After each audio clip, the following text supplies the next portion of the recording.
Hello, everyone. Welcome back to the Gaming Block Podcast, your number one podcast for all the pertinent video game news spanning across all platforms, including Xbox, PlayStation, Nintendo, and more. We're a full crew today. I'm your host, Andrew Ron, and today I'm joined by both of the bad boys of video games, Roger Bennett III and Jacob Ward. And cut. The script is over. I love how you're just done. You're peaking the audio the entire time. That's okay, because I edit, so it's fine. It doesn't matter. To them, my voice has not changed at all. Mm-hmm. Welcome back to the podcast, both of you. Mm-hmm. It's been a while since we've all three been in the same room together. And then listeners, you might notice from the title and maybe the description that this is not a typical Gaming Block episode. We're not going to be talking about the news, although Summer Games Fest is happening in 2 days, 3 days. We got the Xbox conference on Sunday, and we got the Capcom one on Monday. So many things are happening, but we don't give a fuck. Do we think the Capcom conference will just be Street Fighter 6 and nothing really new? Or probably, yeah. Probably just be DLC. But we don't give a fuck.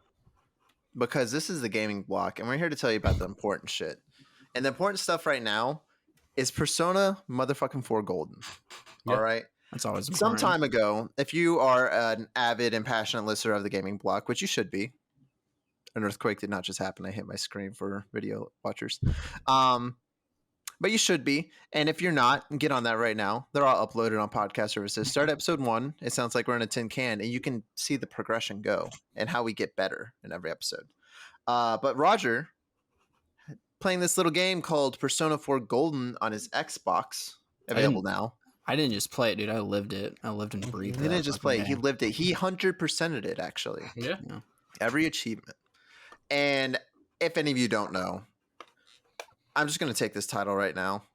I am the Persona guy. I'm just going to say, I'm going to Persona shrine. I'm going to so I'm not going to take that away from you. Well, I think the shrine's gone, but the shrine's kind of gone, but that's because I am life and the shrine got moved. Well, women. You know, they just don't like the figures of other women around. But if you see there's some here, men on there. Some do. Her eggplant fell. Hold on. If you're an audio listener, get on YouTube right now and jump to this. Okay, so there's always a little standing right beside me. Nanako, little Nanako holding a Junis bag and an eggplant. That's adorable. Every day's great. And actually, my background right now is Persona 5 dancing on my computer. Behind you is Persona 4 Golden. It's true. It's true, actually. Yeah. That was hidden by the Persona 4 bookshelf for the longest time. I think I'm a little more incognito about it on the podcast, but if you watch my YouTube channel or anything, you'll know that I am an avid collector and enthusiast of the Persona series. Before 5, I'm not one of those Persona 5 posers. Thank you. I'm a Persona 4 poser. Mm-hmm. I'm totally Persona 5 I technically got into it before Persona 5 as well. But I did not. But my card. But because of Andrew. Because I bought a Vita that specifically has a Persona skin on it. And that poor guy, he sent me a really sad message. It was this guy, I feel like he gave up on the Vita on eBay. He was like, yeah, if you need any tips on games or something to buy, let me know. Like, Persona's a really good one. I was like, yeah, that's the reason I bought it. So, yeah, I'd like to say that's because of me. I sold him on Persona. At first I bought the PlayStation TV because it's like, I don't need a Vita. I can just play this on my TV. And then it's like, well, I want to go places with these games too. So. I want to go places. And then Sony said, boy, do we have the device for you. Boy, do we have very easily interchangeable memory cards for you. But I want to give some context and preface because this is important for Persona fans.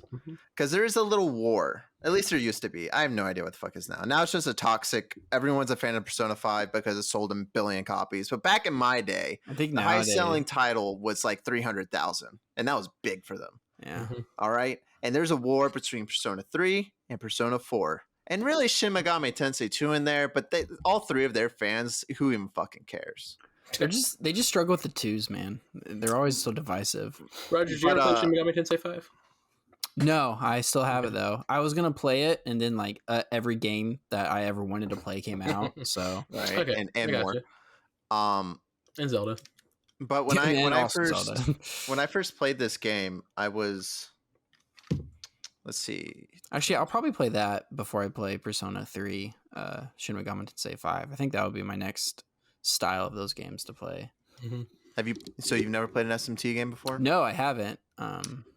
So I think Persona is a good gateway drug to that SMT universe. Obviously, you have the demons that are similar, but the same actually. That's kind of where. Oh, I guess the battle system too, but that's kind of where it ends.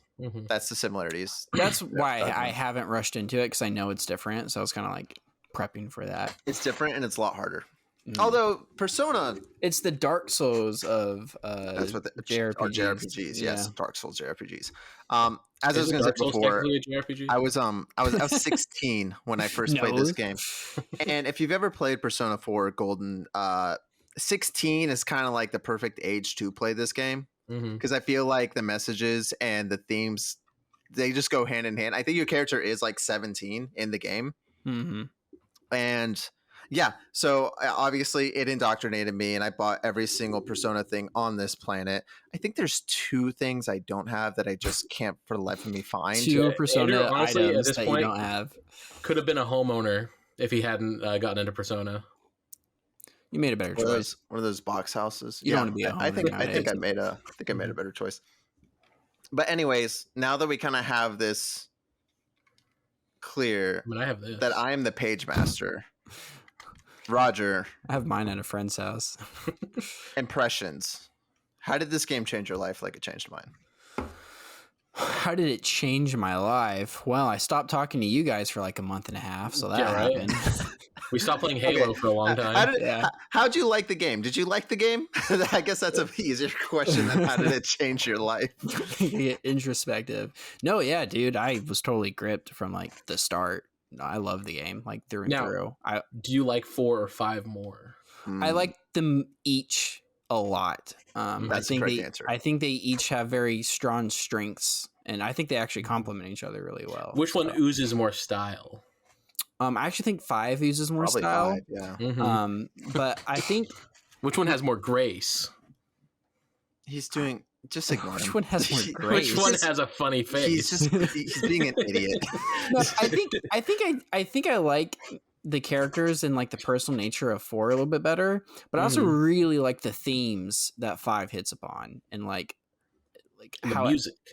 Yeah, well, the music for each of them are so good. Yeah, I couldn't even begin to start which one I like more in terms of music. So 3. So I actually want to in this spoiler cast, this is the first time we've ever done something like this where we just talk about a specific game. I have no idea how this is going to go, but in my mind I kind of have it to where I want to deconstruct like the themes, the characters, the story and things like that, because it's good that we've all here beaten Persona 5 as well. Yeah, so we have that context. Well, Rogers beat Royale.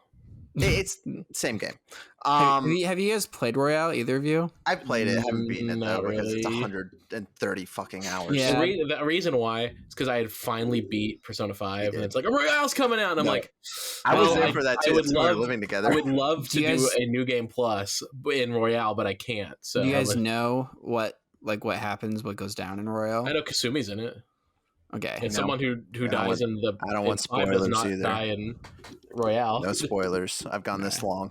All right, that's the only difference I know is someone doesn't die in Royale that does in the 5, and then Kasumi's in it. Kind of. Yeah. Anyways, or is implied to die in 5.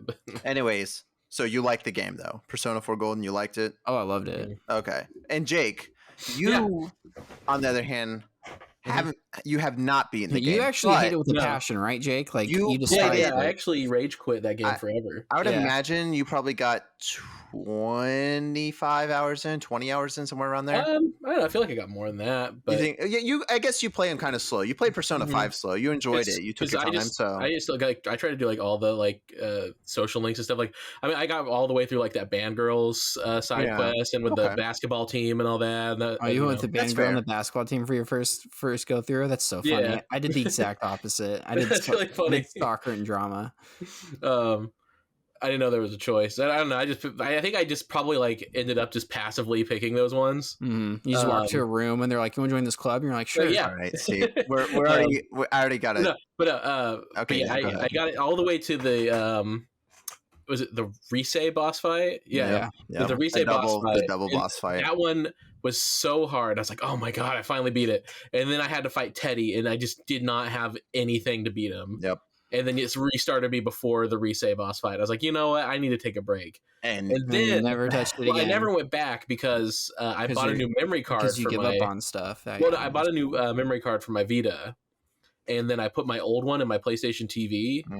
And by the time I came back to play it, I thought I lost my save, and because I completely forgot I was playing it on the other memory card. And then like about a year ago, I popped Persona 4 Golden into my TV to like start playing it again, and then it was there, and I'm like, oh. There it's been this whole time, but it's been so long now. We were like fresh out of high school last time I played it. I think. So, you got it on your Steam Deck though. Yeah, I got my Steam Deck now. Yeah, that's like that, and I have it on Game Pass, so I can play it either way. Yeah. That's probably the best way to play them. So, even though you didn't beat it, do you think you could recommend this game or?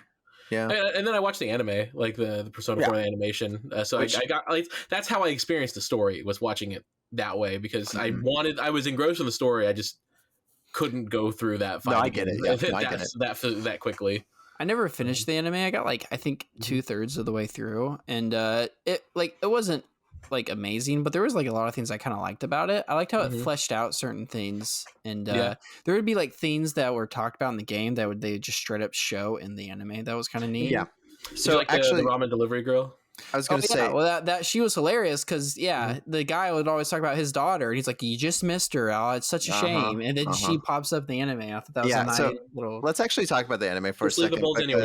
I feel like one of the strengths of Persona 4 Golden, and Persona 4 came out in 2008, which we have this discussion now about game development time and money and all that stuff, and how games are taking longer and longer to come out. Persona 3 came out in 2006, and this game came out in 2008. They made this game in less than 2 years. Yeah, and it stands as, personally, one of the best games I've ever played, and probably for its genre. I mean, you see the success of Persona 5. It is that thing of Persona 4 walks so Persona 5 could run. Like this game, and you could go back to like Persona 3, which really did like originate all the concepts of the new Persona. I mean, according to Atlas, that's where Persona started, was 3. Right? Yeah. 1 and 2 don't exist, or the other 2. From what I understand, they just fucking hate 2 with a passion. Like, they just like that they made that game. But Persona 4, I think one of its strengths too is all the supplemental stuff, because Persona 5, it took 7 years to come out after 4. They made Catherine in between, so that's also why. But wasn't during Catherine that time, Persona 5? No, Catherine was just Catherine was a test for their new engine. That's why Persona 5 looks different than 4.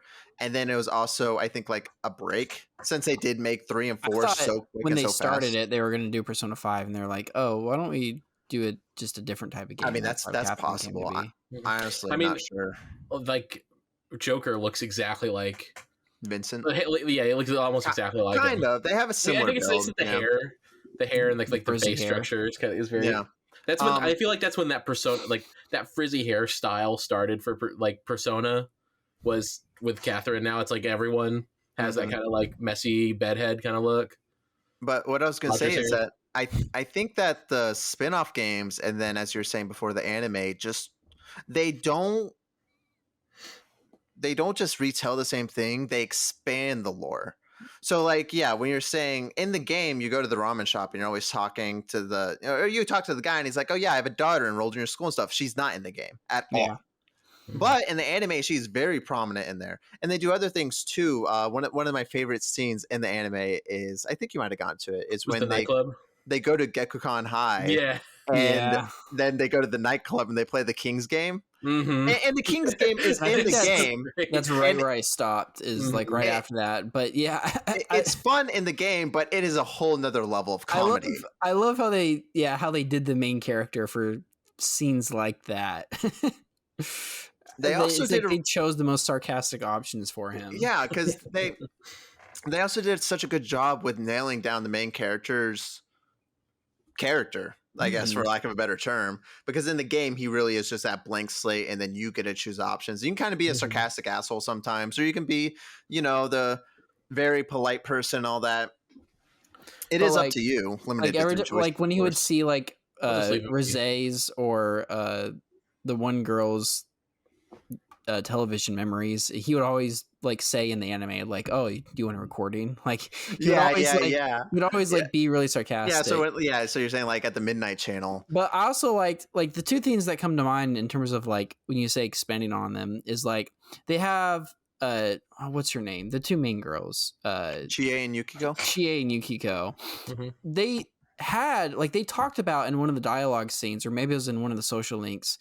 Chie talked about her getting the dog, and that's how she met Yukiko. Mm-hmm. And seeing that scene actually happen in the anime, I thought was like a really cool way to do that. Yeah, and also a couple of things like how like they'll tie like the summer social links together and kind of like interweave those. I thought that was so good too. Like I thought they did a pretty good job of taking the game and doing a story narrative serialized version of it. Yeah, because there are some social links. I think they hit every single social link at least a little bit in the anime. There are some that like during the summer ones, I think that's just they definitely sped run. They definitely sped run the outside school stuff, right? Like the nurse and the tutor and yeah, and then even the inside one where they're. I think that was okay. Well, that's not true actually, because there's a whole episode about Daisuke and.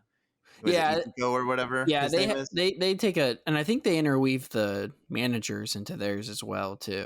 I think. Yeah, he's in there as well because he's dating which is so crazy too that they're just like, hey, guess what?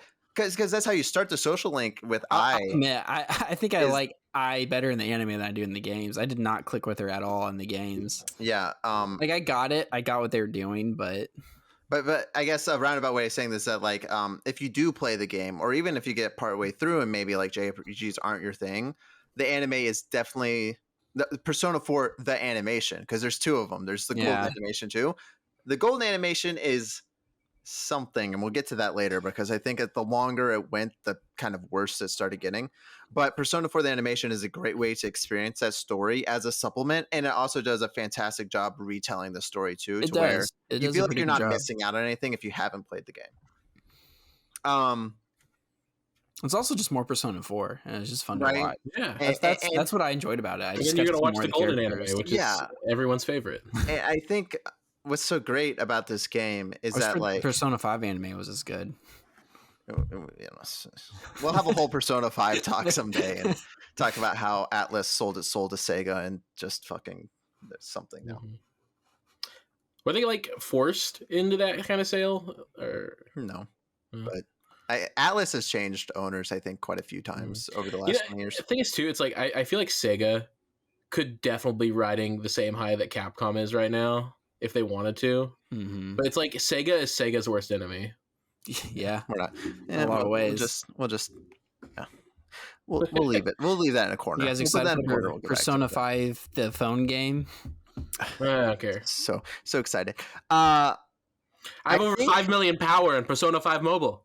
We're talking about the characters, and let's just go there. So there's 21 social links that you can get, and Roger, you obviously got them all. And Jake, you said how you did quite a few of them. You must have started at least half of them, I'm assuming, and you 100%ed a couple of them. And if you've never played this game, I 100% Yosuke's. Oh, okay, yeah. So you even got some main characters. Yeah, and I think it might have either finished or completed Chie as well. Yeah, by Rise you can you can have like 5 or 6. Rise gave me a panic attack because she was just never seemed to be there. But if you haven't played this game, a little odd that you're listening to the spoiler cast, but that's okay because. But maybe you don't care. Maybe you don't care. That's fine. And maybe you just like hearing our voice, and maybe you're intrigued enough to be like, I don't care about spoilers.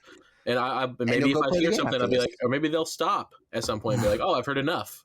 I think I'm gonna play the game, and they'll come back. There is a stopping point. Yeah, it's right now. Go play the game. But I do want to talk about social links, and I want to talk about the characters. And one of the things, or I think actually the thing that makes this game so much better than others is its characters and how they're written. Because when you boil it down, the voice acting helps a lot too. The English dub is amazing. They got some bangers. They got Yuri Lowenthal, who's the voice of Spider-Man. He's Yosuke. Yeah. And Johnny Young Bosch, I think that's his name. That's the main character, but he's not only the main character, he's also Adachi's voice actor. I didn't realize that until I watched the anime, and I'm like, oh, that's Adachi. That's the same guy. Troy Baker is Kanji. He does a fantastic job. That blows my mind. And what's great about the anime too is that Troy Baker's just everything. He's just everywhere. Yeah, especially back then, he was everywhere. I didn't get Nolan North in this game. No Nolan North, but Aaron Fitzgerald is a replacement for Chie, because that's one of the things that's kind of controversial about this game, at least for diehard fans, is that when they to her original voice, when they switched from 4 to Golden, because Golden is like the enhanced version that adds the 3rd semester and then an extra social link with Marie and a new dungeon, and then some other little things here and there. They added more voice dialogue as well in it, right? Yeah, they added more voice dialogue. Honestly, and I think that goes a long way. It was. I think it was the 9th and 10th social links for a lot of them. Those used to not be voiced, and then they added those. But they changed Chie's voice actress because the original couldn't come back for some reason, and it is contention because Chie in the older game is not high pitched at all. Mm-hmm. She's very more monotone and very more kind of like subtle in her performance.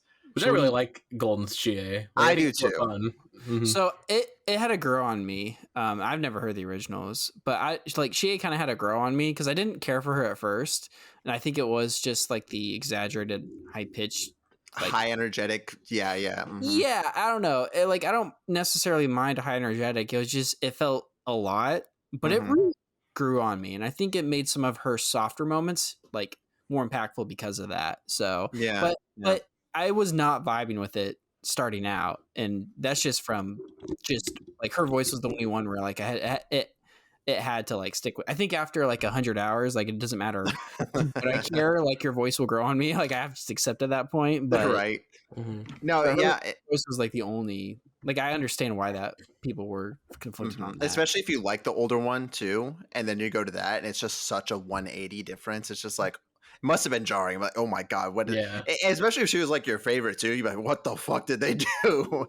It's kind of like when you go to Mega Man 8. She voices the anime Chie too, right? She does, yeah.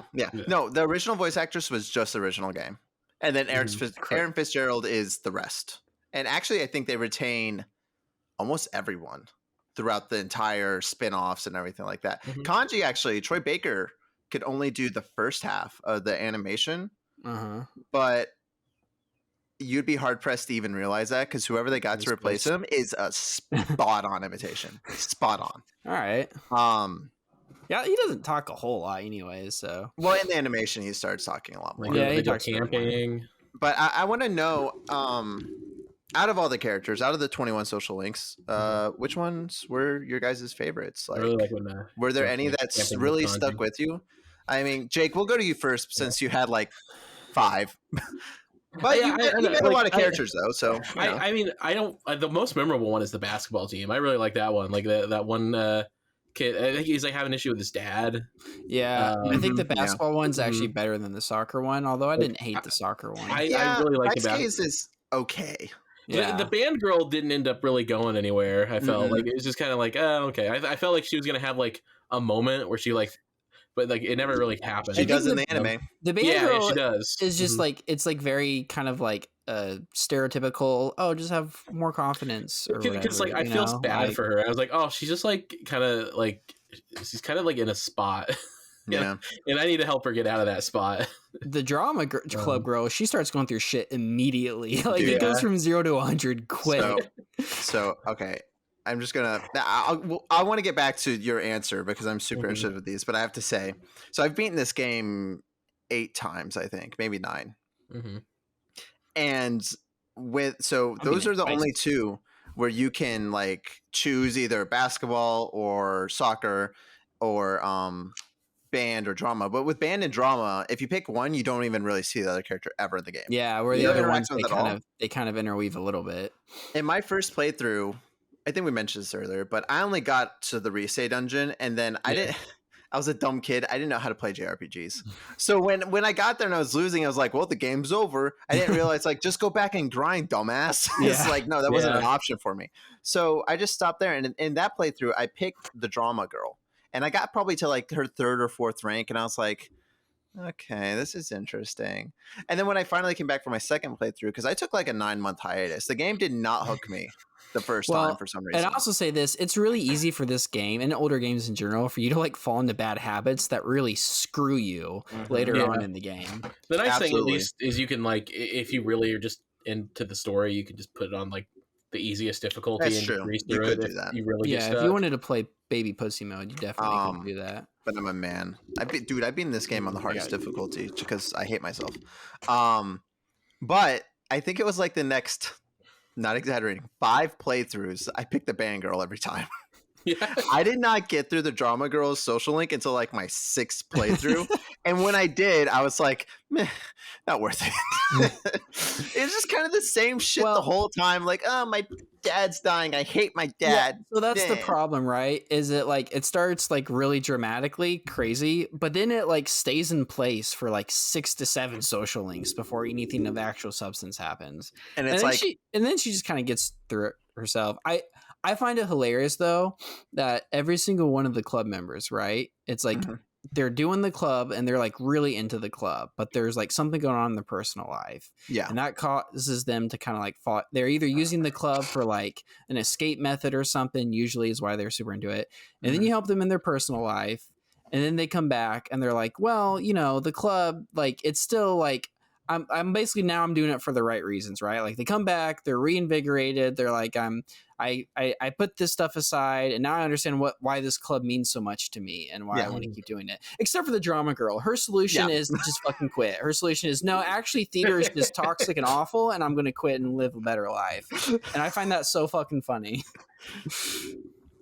Anyways, I had to throw it out there. Jake, back to the original question, favorite social link. Well, at least or person, I guess, character. It's been so long that I can't hardly remember any of the details of the social links I did. But the basketball one's the one that stands out the most. Okay, yeah. So I guess you did say that. Yeah. No, basketball one I remember like enough of where I was like, oh yeah, that one was good.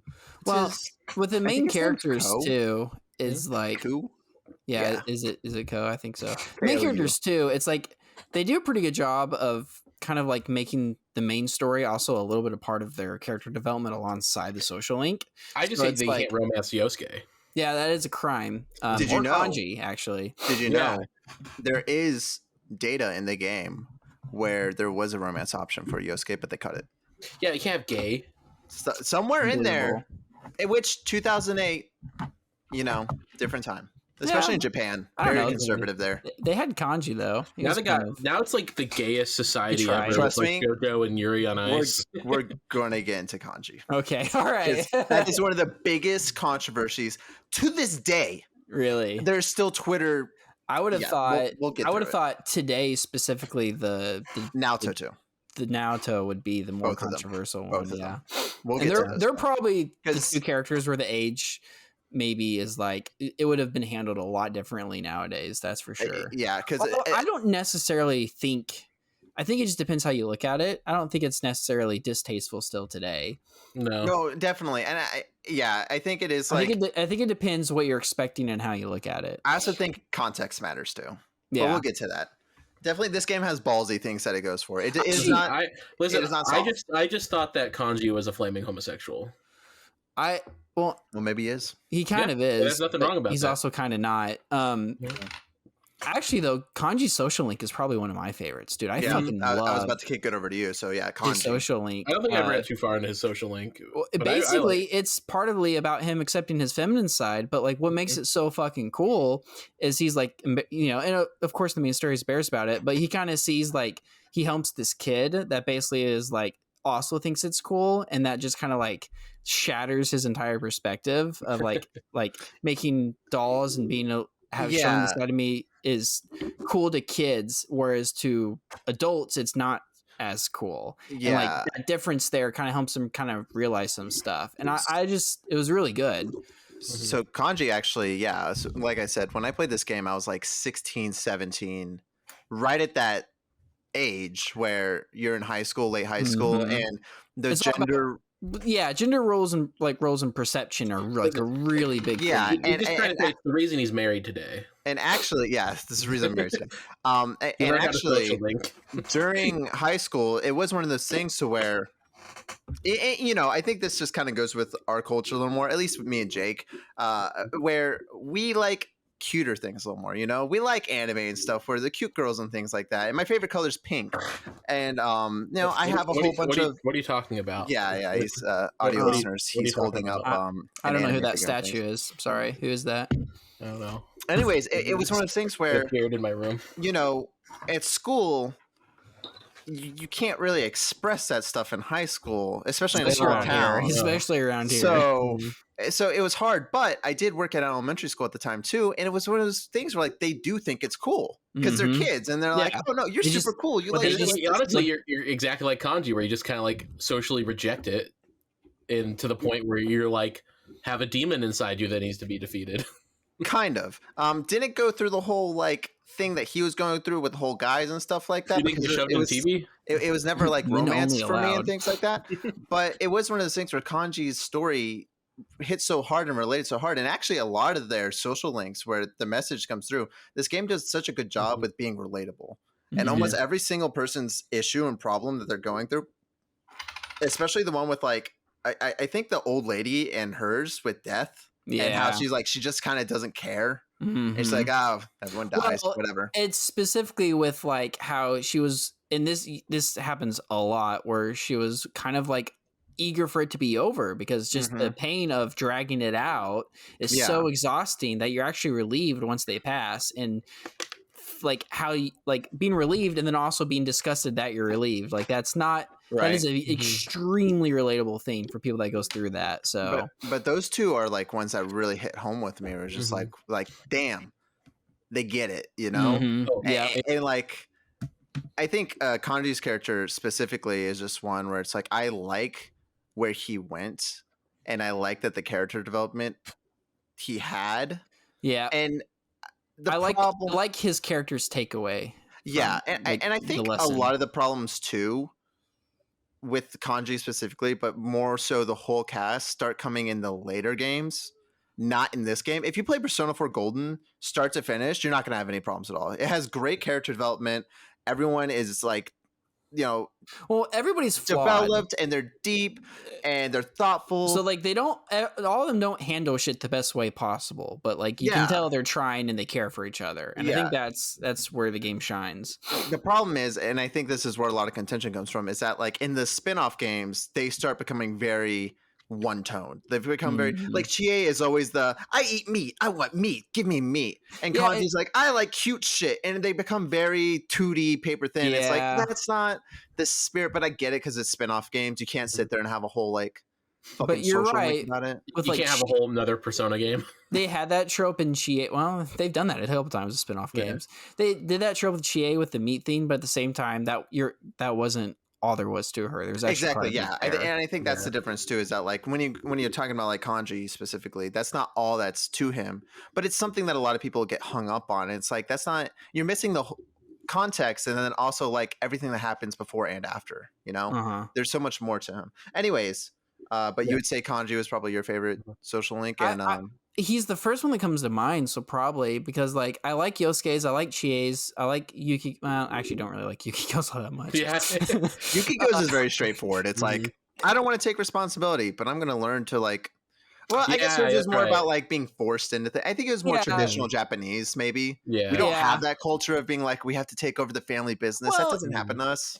It's also like kind of sometimes. It's just like they actually rely on me, so I'm gonna now do it for the right reason. I don't know. Yeah, I will say though, on an unrelated note from like deep social links, I really like the Nanako one because you start a garden. You know what? Actually, Nanako's is really good. Nanako and Dojima's together. I think together they work really well. If you can get it to where. I mean, if you do both of theirs, if you're playing the game and just kind of like do it when you can, they both kind of like coincide together. Like they're 1, 1, 2, 2, 3, 3 all the way. You can kind of like. The problem is, I just love Nanako so much that I might be a bit biased in that because like, how can you? No, not? Yeah, it's like how can you not enjoy spending time with Nanako? Yeah, right. Yeah, like who doesn't love Nanako? Well, honestly, I've never heard of people say, "Oh, I hate Nanako." And Nanako could have easily been like the worst character in the game too. Yeah, like it could very easily been a very annoying character. No, they gave that to Eddie instead. Yeah, we did. I love Teddy. I love Teddy's Teddy. great. I have. He's a horn dog, but he's great. I'm very up and down with Teddy. I love him and hate him at the same time. I'll ask you right now, Teddy or Morgana? Morgana. Yeah, I feel like I'm gonna get a lot of flack for this. As much as he tells me to go to bed, it's still Morgana. That never really annoyed me. So honestly, it's probably Morgana. I think Morgana's point of contention was a bit more forced in Persona 5 when he like did the split up and stuff. I thought that was a little. I wouldn't say out of the blue, but definitely like kind of forced. They could have, they could have built that up a bit better. And I think what Teddy goes through is a bit better handled. But it's also like surrounding with, again, a Nanako thing that's going on. So it's like a lot more emotional just all the way around the board. Hey, this is spoilers. Bitch dies, okay? Yeah. So he goes fucking dying. So like everything about that moment of what he goes through is a lot more impactful. But I think I think Morgana, I just tend to like more. That's fair. I hate Morgana, but also a lot of people do, and I feel like Jake and I are actually in the minority here. I'm very much one of those. Yeah, we'll talk about Persona 5 one day. I'm bouncing around all over the place. I know we can't stop talking about Persona 5 when talking about Persona 4. It seems. Well, honestly, I mean, they're related so much, and Persona 5 is what made it. Persona was kind of getting mainstream with 4. Persona 5 fucking launches their stratosphere. Now everyone knows what Persona is. Everyone. Yeah. Before it was like Smash, like exactly, yeah. You know, and before it was like something that you heard from a friend. You know, like, oh, I have this friend. Yeah, they've told me about it. Now it's like, of course I know what Persona 5 is. Are you kidding me? Are you a fucking idiot? I will say, going from Persona 4 to Persona 4 from Persona 5, there was a reality shift that had to happen for me. Oh yeah, definitely. Like, I can't do the things I can do in 5. If you've never played a Persona game and you're looking where to start with 3. Start with 3. Unless you don't care about 3 at all, and you're like, I think starting with 4. Andrew, what would you recommend is the best way to play 3? Because here's the problem: is that what I'm worried about 3 is you're gonna play that, and then it's not gonna. I haven't played it, so I can't speak too strongly. But it's not gonna grip you like 4 and 5 will. The big thing about 3, unless you're playing the portable version, which I do not recommend playing first, I recommend playing Fez first. But the big thing is you cannot control your party members. Honestly, and going from 4 to 3 and like losing gameplay options like that is tough for some people. I think if you can set your expectations properly, like I don't mind. I've had a really good experience playing 5 and then going 4, and I really want to go back and play 3 now because like I had to have a shift in mindset that was kind of with just like how I approached a lot of the combat and stuff. I think you got to remember it's a 2008 PS2 game. Yeah, you know? Well, and it's also like you want to explore all of the rooms as you go through them. You know, you don't want to just hit the staircases the second you find them. And you'll get fucked if you do that. I actually missed. They kind of hint you towards this, and I missed on my first playthrough. I realized on my second, where they'll tell you once you find the staircase, you can just go the next floor from hitting the menu button. So you can fully explore the floor. The entire first playthrough, I would fully explore the floor after and then run to the staircase. Yeah, and that was only after I realized I should fully explore these floors. I didn't do that for the first dungeon at all, and I paid for that. So he's saying he got his ass kicked at the boss. He was like, "Hey, I'm level 6. I'm ready." Yeah, basically, that's exactly what happened. So then I learned from my mistake, and then for some reason on my repeated playthrough, I was like, "Oh, they tell me specifically to do this," and that kind of hints towards maybe you should explore the rest of the fucking floor. Maybe you shouldn't fight the Reaper in the first dungeon. Oh. Dude, the Reaper fight, when you accidentally run into the Reaper and don't know what it is, it's the most terrifying thing in the world. But I think I was with you when it happened to me. I think I was actually. But when you know about the Reaper and you are like level 89 and you're like, all right, bitch, I'm coming for you, there's no better feeling. I will say, especially if you gotten beat by it before, you're like, I'm about to kick your ass. I think I had more fun crafting my personas in 4 than 5. And I do feel bad that I'm comparing it so much to 5. I'll try and stop. I mean, it's only natural, and it is a sequel too. So I think it is like, because that was the thing before, was like it was always comparing it 3 to 4, but it was very much apples to apples with 3 and 4 because they were the same game. They aesthetically look the same. They play the same, except for you can now control every single character in your party, direct commands. which is nice. But for the most part, like, you know, I think you can still autoplay too, right? You can make it to where it's like 3. If you'd like to, you can set your players to, or your party members to control themselves. I think I remember doing that, like when I was grinding a lot. I would just be like, I just autofy. I don't care. By default, they're set to that. And then because I remember every time I got a party member, I would forget to switch it over, and then go into a battle, expect to be using their move, and they would just do whatever the fuck they wanted. I'm like, they start casting magic. You're like, why are you using your SP? I'm trying to save that. Heal me. Or they heal you after you got hit with like 3 damage. Like, what the fuck are you doing? You're wasting it. No, I think it is natural. And actually, you know, that's one of my hangups. And I think we talked about this off air a while ago, but when I started playing Persona 5 again on the Steam Deck, I had to have that change of mind. And I think you told me it was that thing of like, I love the story of Persona 4 Golden, because it is the thing of like, these are just more normal ass kids that are getting personal. Like, well, I feel like it kind of connects with you too, Andrew, because like big city kid moving to podunk middle of nowhere town. Yeah, I mean, it's a very similar kind of story to you. I mean, it's not even like a town we were in. It's more like a suburb. Honestly, they fucking take the train to Tokyo, you know, which I guess you could do that in Japan and live in the middle of nowhere. I mean, you could take the train to Tokyo from Humboldt, Kansas. But what I loved about the story was like, these are just kids, and Yosuke is kind of like, nah, we should like look into this more stuff. You got to have someone. Yosuke actually does a lot of pushing, like, just, but it makes sense, especially with the first when that one girl Saki dies. Yeah, it's like obviously he's gonna. Well, like he puts things together pretty like that. I would expect the characters to take another, you know, like 2 hours to put together, and he's just like, you know, this probably means this. I'm like, you know, you're fucking right. But you told me in 5 is more about like them making the story rather than the story happening around them. The way I think I put it was Persona 4, they're very reactive. They're having things happen to them, and they're trying to figure out how to react to that and how to figure out what's going on. Persona 5 is more about them they're more proactive. They're more going out and making the changes, and as they do that, people are drawn towards them, and they're kind of ideology. Half the fucking time in Persona 4, it's, well, let's just wait till it rains again. I mean, that's like, we hit a dead end. I guess we'll just wait for somebody to get kidnapped. See what happens. Right. But, like you finish the dungeon like on the first day, and it's like, man, I can't wait to see what happens when this happens. It's like, okay, yeah, I know we did the thing. We can't. It's crazy, right? Going back though, it's just again talking about the similarities between 3 and 4, and then from 4 to 5, it's the little things too, like social links. They're just called social links in 3 and 4, and then they call them confidants in 5. Or honestly, a big thing. Wait, is social link like an outdated term for Persona now? Yeah, I mean, it's called confidants in 5, so I don't know. I think it just depends which one you start with. You know what I mean? I feel like that's going to date Persona fans. It depends what they do for the next one, I think. Yeah. Then which maybe they'll call it confidant. I don't know. Or something else. But social dance. I like if there was a Phantom Thief in Persona 4. There is. Yeah. I know, right? With Naoto's whole story, there's a Phantom Thief. And it's really cool in retrospect because they leave the whole calling card and shit like that too. And you kind of see where they're getting seeding ideas for the next game. They're like, oh, we kind of like this. Maybe it's like Pixar when they throw a random reference to their next movie in the movie. Yeah. Just like Persona's like Pixar. You heard it first. Yeah.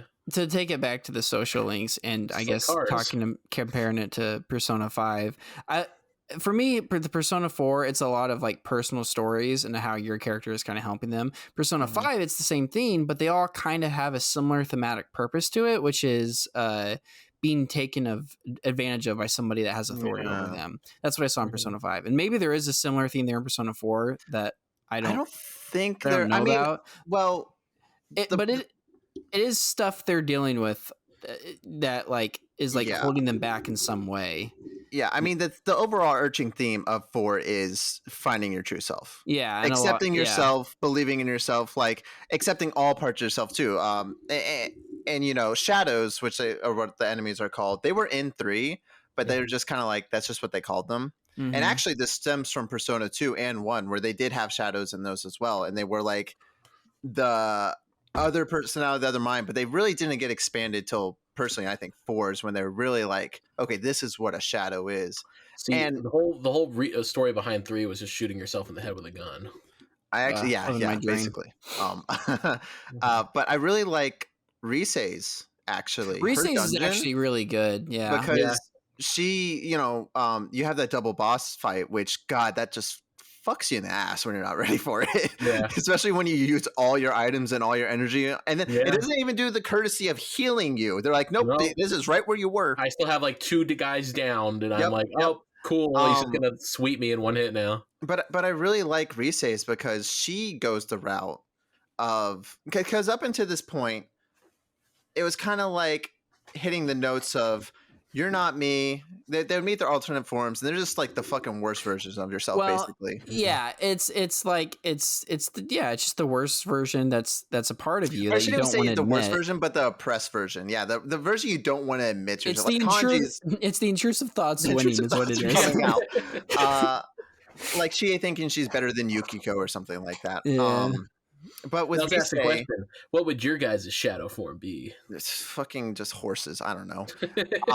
I like hers because she's like, you are a part of me, and like it's accepting that you're not perfect, and that you have to accept that side of yourself to be like actually whole and move past it and be better. And I guess hers was less dismissive of it. Like the others are like, yeah, you are part of me, but I can admit that that's wrong, and like I do have those thoughts. But I'll let you finish. Well, I was just going to reiterate, like, I'm pretty sure she's like, because she's doing the thing where she's an idol and she's trying to balance like this person that she is when she's not on stage and then this person she is when she is on stage. I think hers for me would have worked better if she wasn't an idol, actually, where it's because that's very relatable, is kind of having 2 different faces. Like we know she kept up with it because of Persona 5. But I do really like hers. All of them are so good, honestly. I think Yosuke's is really good in terms of like saying you're doing something for the right reasons when in your heart it's like there's actually a selfish motive for it that you don't really want to admit. Ulterior motives and shit like that. Yukiko being Yukiko. Chie feeling like she has. Well, I guess Chie and Yukiko's are kind of similar, where it's like their friendships are kind of built on like almost like. It's like they're relying on each other, but it's like almost like a sense of superiority over one another. Like that's very ugly things that would be like not like if you saw this in like a TV show and like this side of a person on a character in a TV show, they'd be very much like negatively portrayed. They'd almost be like a villain, be like a friend taking advantage of another friend. And this is showing like that more human elements to it. And that's where this game excels really well. And I think it's why it hits so close for so many people. And we've kind of avoided talking about every single one of theirs is great. I can't think of a bad one. I think with Adachi too, we've really avoided talking about him. But if you do his social link, his is the most interesting out of all of them because spoilers, he's the villain. He's the guy that started all this and is causing all this. And John Persona, kinda. Well, kinda. He's kidnapping people though. Well, no, he's not, but he kind of is. He started this shit. Anyways, and his whole thing is like, it's because he's bored. Nice. And when you don't do the social link and you like reveal, oh, it was Adachi all along, and he's like, yeah, it's a fucking boring town, and I found out I had these powers. I want to do something fun. You're like, that's kind of like chaotic evil, but okay. Well, that's how you see it. Is like oh, he's just this evil. He's the Joker. When you do his social link, it kind of like it gives more perspective into like it's more of like he just kind of cracked, like he did everything he was supposed to be and his life fucking sucks, which is kind of a little relatable for some people. Yeah, I mean that happens to people where he was like he went on the police force and he was in the city and he did everything right, and then they moved him out into the middle of nowhere and he had to be out there now, and he gets berated by Dojima constantly. He has this old lady neighbor who won't leave him the fuck alone, and he hangs out with kids at the mall. So it's like when you do his social link, and I think that's also such a strength of this game is that when you play it for the first time, you might get half the social links. What I think this game does better than some of the, well, I guess Persona 5 is where the social links are very much a continuation of the characters' storylines, and the characters like it's like doing the story is like half of their character arc per se. Yeah. But I'd say if you just completely ignore the social link, you wouldn't enjoy the game as much. If you what? I think if you were someone who just went pure story and avoided social links, you wouldn't. You're missing out a huge. No, I agree because actually, when I beat this game for the first time, spoilers, Jake. Sorry, but at the very end, because there's multiple final bosses, but at the final boss, it does something so cool, and I'm sure this has been in video games before, but I had never seen it. Where the final boss is like, I'm so fucking powerful, you have no chance against me. And even when you beat it, it's like, did you really think you're gonna win? And it fucking like kills you anyways. And it's just a scene where it all goes quiet and your character's just laying there and it's silent. And then you hear like, get up. What are you doing? Get up. And for me, Teddy showed up. And Teddy's like, Sensei, you got to get up. You got to stand up. And then it was just Teddy. And then I stood up. And then it does this thing where it's like, with all my bonds and stuff, and it has power. And that's where you get Izanagi no Okami, the ultimate version of your persona, and you fucking annihilate. But it's kind of like the ending of the first part of Sailor Moon. Which I'm sure it's inspired by some anime somewhere. But what's really cool is that I didn't know this, or I guess I had two. I had Teddy and I had Chie, because I completed Chie because she was my first, the girl that I dated. I was like, I like Chie, I'm going to date Chie. But it was just those two, and I didn't realize that it was every single confidant that you got to 10, they all appear in that final scene. And that's why Teddy's is automatic, so you at least have one. Yeah, basically, yeah. But that moment was so much better the second time when I had done all the confidants and every single person pops up. And it's just one of those things where it just reminds you, like, think of all the fucking shit you went through and like how you helped everyone out. And it's like reminding you all at the end of the game. Does the basketball team show up? Yeah, no, well, not the whole team, but like they do show up. Like it is literally every single person that shows up. It'd be great if the entire basketball team was there. But I really like that. And I hadn't seen that in a game before where you lose, but then it's like, actually, the power of friendship. You know what? I like how they did that too, with each of your friends pushing you out of the way, and you still rotate your turns, even because you can't do anything. You unlock that skill where they'll take a critical hit for you, and you watch your teammates fucking get sucked into the ground and into an abyss.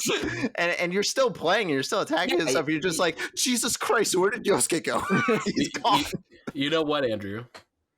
Paper Mario and the Thousand Year Door has the same kind of ending. Does it? Yeah, it does. That's it's funny. Everything you've done in the world. It's almost like a Dragon Ball moment where they're just like, everyone's like, lend me your energy. It's like a narrative trope or something. Oh, I guess Dragon Ball's a good one too, where it's like everyone lend me your energy. Yeah, so it's definitely not original, but it's always cool when it's done well. It's done well in this game because the whole fucking game is a relationship with these people. It's definitely the more you put into it, the more you get out of it. I mean, I thought that final boss was like a really good final boss in terms of terrifying difficulty. Too. Yeah, that character design is just horrifying. And then I fought fucking Margaret, dude, and oh my fucking god. Okay, so I did it on hard mode. Oh my Jesus Christ! I didn't know what difficulty was until I tried that. I want to jump into this. Yeah. Again, we're just ping-ponging everywhere. Fuck it. We're just gushing about this game. Yeah, we're still fine. Don't worry. We're still on the topic of theme. Yeah. That's still the bullet point. I still want to talk about Star Wars yet. I want to talk about Kanji and Naoto, and I want to talk about Star Wars reference. I'm going to talk about the fake ending and the killer stuff. But yeah, let's get into the trophies for a second, or achievements. You fucking Xbox nerd. Or nothing on Nintendo. Yeah, or nothing. Nintendo dorks.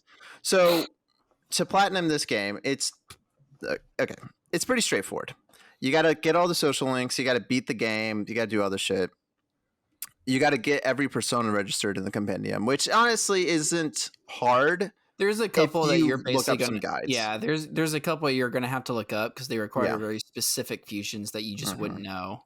Yeah, but those are all pretty straightforward. But then we get into what I like to call the bullshit trophies. Like hardcore Reset fan. Roger, how did you enjoy hearing 250 unique lines from Rise? Was this hard for you, or did you naturally come through this? I naturally came through this, and good for you.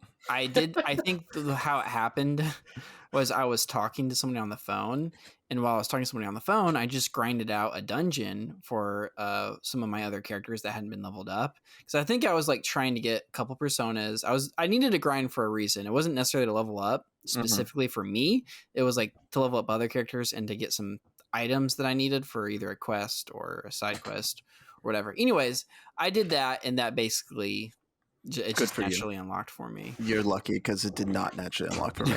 It was actually like my 4th playthrough. I was like, how do I not have this trophy yet? I've heard that's one of the worst trophies to get, so I kind of lucked out. And no, you did it right though, because she has unique lines for if you're like stronger than an enemy, weaker than an enemy, which characters you have, what they're doing. Yeah, and it's also like if it's like depending on what dungeon you're in, if she'll have different lines too. That too. So if you go back to the older dungeons too, it'll have some unique lines. So no, that's good. But Margaret, the Margaret battle, especially on hard, which I did on hard too. Yeah. I don't know why. I'm a sucker for punishment, I guess. What I did, it was like, oh, well, like I already know what I'm doing, so I can take hard mode. And for the most part, I did until fucking Margaret. Yeah. So what makes Margaret so different, in case you don't know, is that in the game, this is a party system turn RPG, which means you have a party of 4 typically. At the beginning, you have 2 or 3, but you quickly get a party of 4. And throughout the whole game, you have 4 members to control, except in the Margaret battle where it's 1-on-1. And you might be thinking, well, that's fair, right? No, it's not, because Margaret gets to go 2 or 3 times in a row sometimes, and you're just you. And you might spend your turn healing, and then that's it. That's what you did. Also, if you don't beat her in a certain amount of turns, she just wipes you. She just fucking annihilates you. So what was your strategy going into Margaret? Did you have a strategy? Did you look up guides, or did you just fucking like, were you a god gamer? So it took me, I think, 3 to 4 tries. The first time I just freeballed it. I had like level 70 or 80 personas. I'm like, I just need to test it, see how powerful she is. Yeah. And she murdered me, like absolutely demolished, ripped out my throat and spat me out.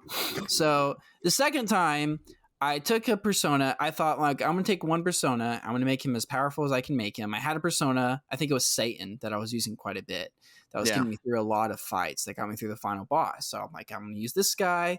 I'm going to level him up. I'm going to go at her. Wiped me, spit me out, all that jazz. So then I'm like, okay.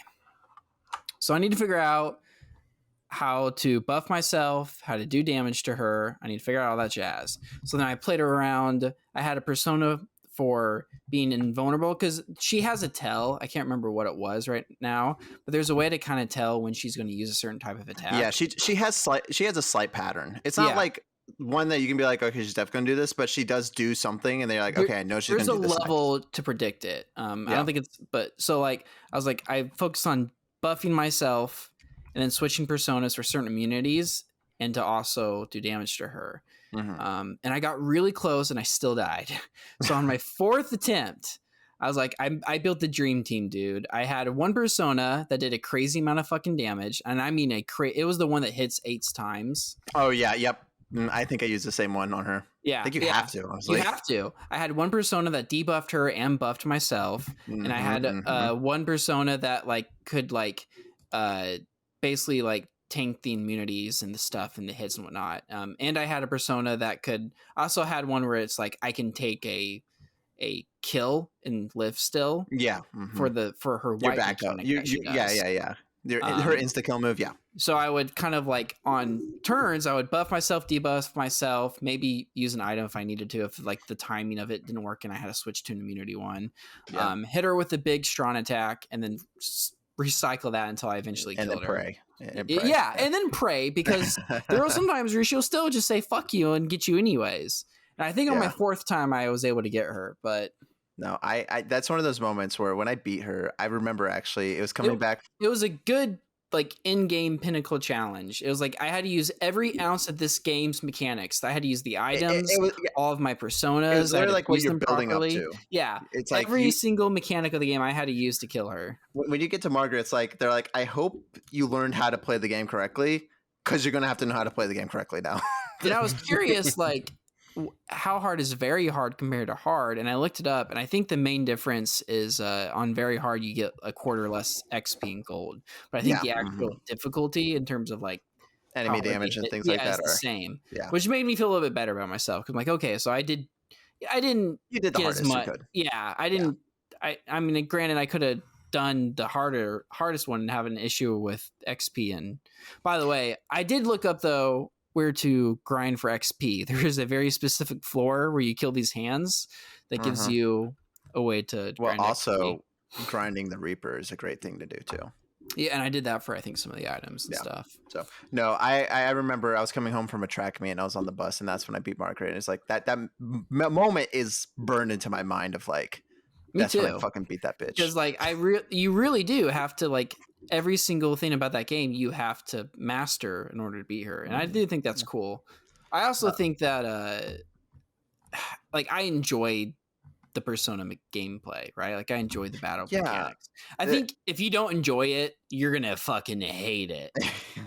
Well, I think it was like Jake was saying near the beginning, is that like, you know, the strength, and this kind of shows the multiple levels of strength that this game has, to where, you know, we spent the first 40 minutes just gushing about the story, and here we are talking about how great the gameplay is, to where it can get so deep if you want it to. I think the battle mechanics are really fun, and I really enjoyed them a lot, actually. I think if you don't like that, though, it even tells you at the very beginning, like when the game modes, it says like very easy, you just want the story, that's it, and you can do that. I think this game, and I think why it might have shined a lot for us, Andrew, is we enjoyed both of those parts of that game. However, I think if there's only one part of that game you enjoy, it's enough to carry you through the game if you don't enjoy the other part. If you're not big into the story, which is, you know, weird for this game, but maybe you just like traditional JRPGs, you can not do the social links. You can just mainline the story and then, you know, get to the gameplay. I think it's hard to not get at least a little invested in the story. Yeah, right. Yeah. And actually, I want to talk about that now too, is that we've talked about it, but we kind of glossed over it a lot. Persona, not for the story. How do you guys feel? And we just talked a lot, so I'll have to kick it over to double headphone guy over there. It's fucking cool looking ass motherfucker. Is the noise canceling for the noise canceling? Yeah, he really doesn't want to hear anyone. Those birds. It's those damn birds. You missed that conversation last night. Yeah, no, they're still chirping right now. They're always chirping.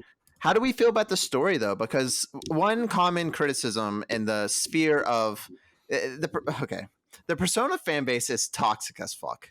At least it used to be.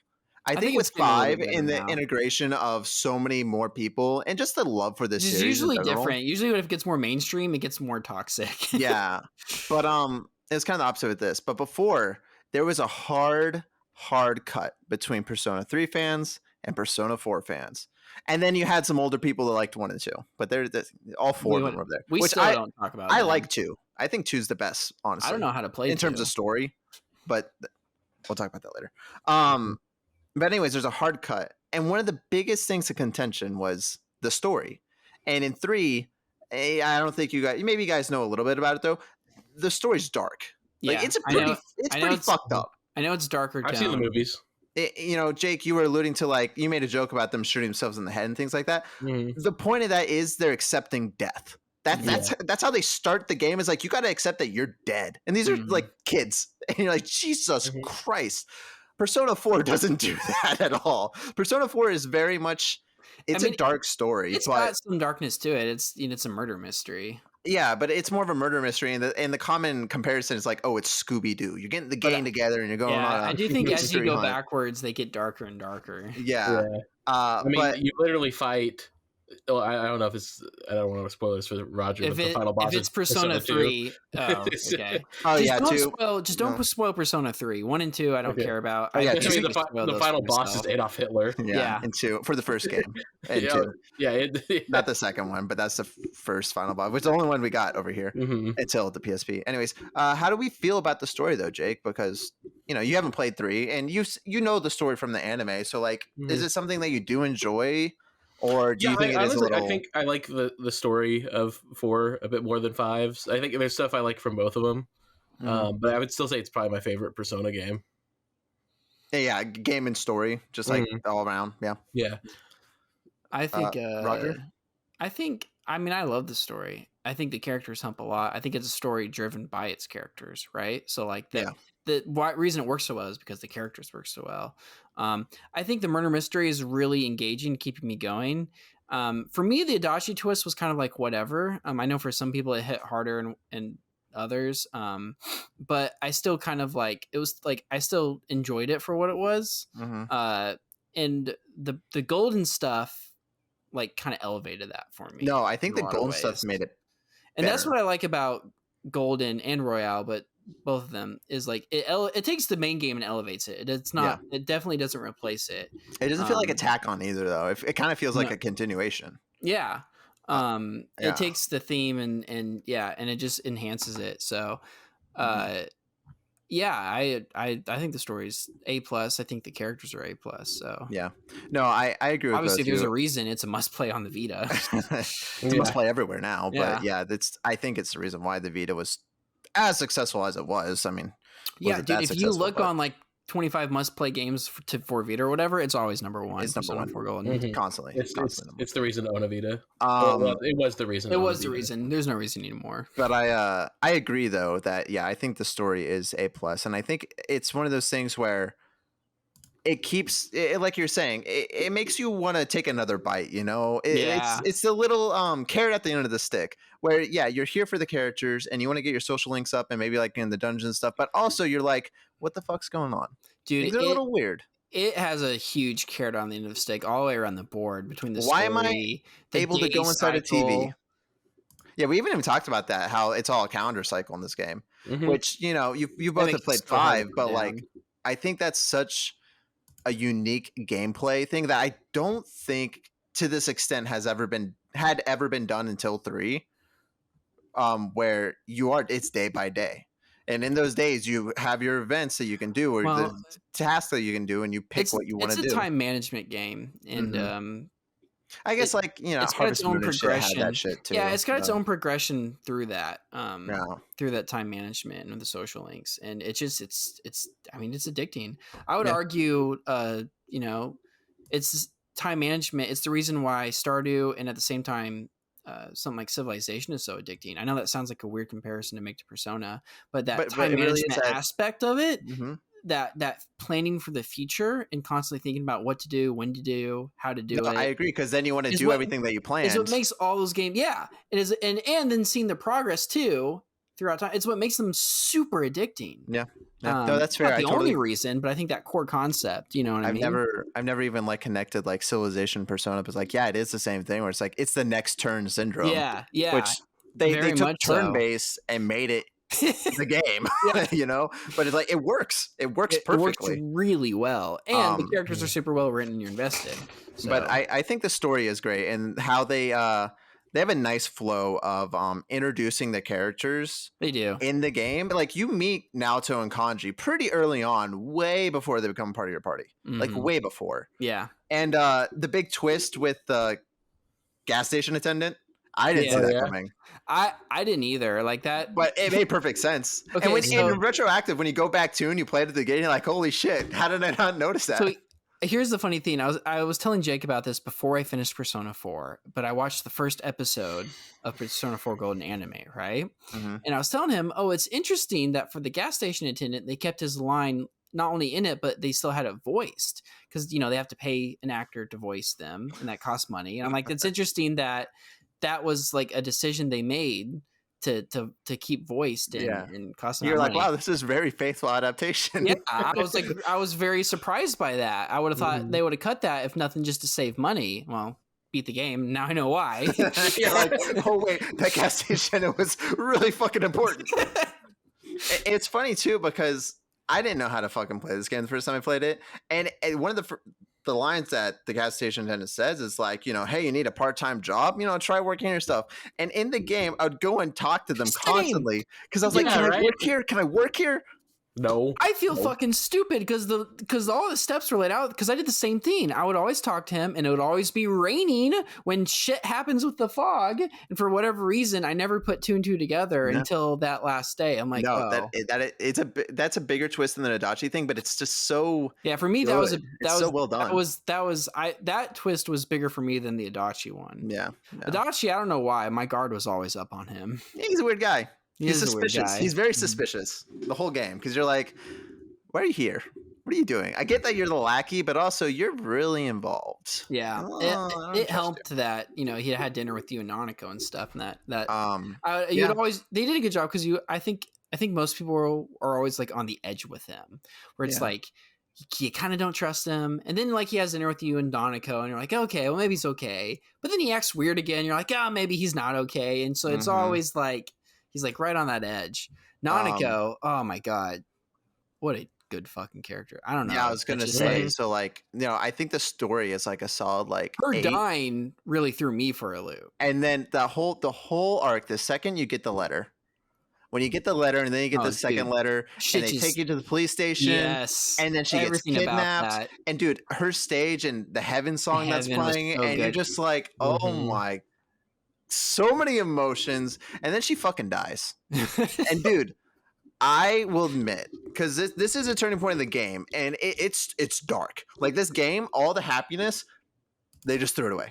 For me, this is like one of those moments where it having kind of older graphics actually like makes it better for me. Because I don't know why. I think it's because I associate PS2 graphics with like childlike wonder. You know, if that makes any sense. So seeing her little PS2 model just turn to the side and close her eyes and it go flatline, like it hits hard for me for whatever reason. And I think part of that is those graphics being that way. I think so too, because you kind of have to use your imagination a little bit. I think it feels it's like, so you're using your imagination on that, and it's like, I don't want to imagine that.